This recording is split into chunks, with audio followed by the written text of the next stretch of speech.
Hey guys, welcome back to TechMan. Today, let me show you how to make a PDF file in CamScanner. Turning something into a PDF in CamScanner feels like magic the first time.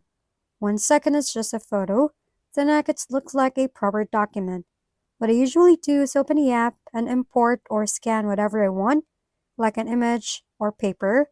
Once it's inside, CamScanner automatically enhances it, which already makes it look more official. From there, I tap on the document and look for the export or share option at the bottom. This is where things get slightly annoying.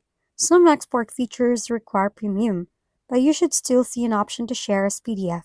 I tap that, choose where I want to send or save it, and just like that, it's converted into a PDF file.